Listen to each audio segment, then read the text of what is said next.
Hello everyone, welcome है आपका मेरी इस इंग्लिश क्लास में। तो आज की क्लास का टॉपिक बहुत इंटरेस्टिंग है। आज मैं आपके लिए दो स्ट्रक्चर्स लेकर आई हूँ एडवांस इंग्लिश के। तो क्या है वो दो स्ट्रक्चर, वीडियो के लास्ट तक बने रहिएगा। चलिए स्टार्ट करते हैं। तो आज की क्लास का टॉपिक है if this goes on. If this goes on, देखिए जब हम यूज़ करते हैं अगर ऐसे ही चलता रहा तो, हम बहुत बार डे टू डे इस तरीके के सेंटेंस बोलते हैं। अगर ऐसे ही चलता रहा तो वह यहाँ नहीं आएगी। अगर ऐसे ही चलता रहा तो हम अपना काम पूरा नहीं कर पाएंगे। अगर ऐसे ही चलता रहा तो वह स्कूल नहीं जा पाएगा। तो जब हम इस तरीके के सेंटेंस बोलते हैं तो ये स्ट्रक्चर को यूज़ करते हैं इफ दिस गोज ऑन। इसका जो आइडेंटिफिकेशन है, अगर ऐसे ही चलता रहा तो, कुछ सेंटेंस है जिससे आप जान सकते हैं कि इस सेंटेंस को आगे हम कैसे बना सकते हैं। अगर ऐसे ही चलता रहा तो वह यहाँ नहीं आएगी। If this goes on she will not come here. अब देखिए इससे आगे का सेंटेंस किसी भी टेंस में हो सकता है, जो भी कंफर्ट हो आप लगा सकते हैं। अगर ऐसे ही चलता रहा तो हम उससे बात नहीं करेंगे।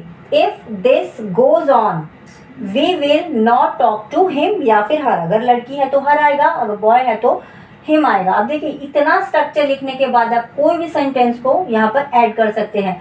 अगर ऐसे ही चलता रहा तो हम समय पर अपना काम पूरा नहीं कर पाएंगे। तो इसको हम किस तरीके से बनाएंगे, इफ दिस गोज ऑन। ये तो आपको हर सेंटेंस में लगाना है। अगर ऐसे ही चलता रहा, तो अगर आपकी नीड है बोलने की, अगर ऐसे ही चलता रहा तो हम यूज करेंगे if this goes on he will not be able to complete our work on time। तो इस तरीके से हम ये सेंटेंस को बनाएंगे अगर ऐसे ही चलता रहा तो। देखिए डे टू डे हम इस तरीके के सेंटेंस बहुत बोलते हैं।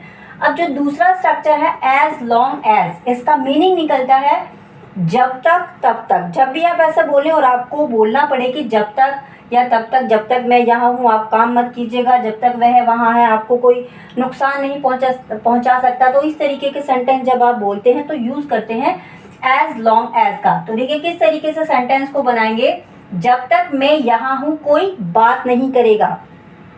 As long as I am here nobody will talk. जब तक मैं पढ़ा रही हूँ आप अभ्यास कीजिए। As long as I am teaching you do practice. जब तक वह यहाँ है कोई आपको नुकसान नहीं पहुंचा सकता है। As long as he is here nobody can harm you. तो देखिए दो स्ट्रक्चर हैं, बहुत ही इजी हैं। आप इजीली सेंटेंस बना सकते हैं इन स्ट्रक्चर के माध्यम से, अपनी डे टू डे कन्वर्सेशन में यूज कर सकते हैं। एज लॉन्ग एज मीनिंग जब तक तब तक, या फिर अगर ऐसे ही चलता रहा तो इफ दिस गोज ऑन का यूज करके आप सेंटेंस को बना सकते हैं। तो मिलते हैं नेक्स्ट वीडियो में एक नए टॉपिक के साथ। Thank you so much, bye bye.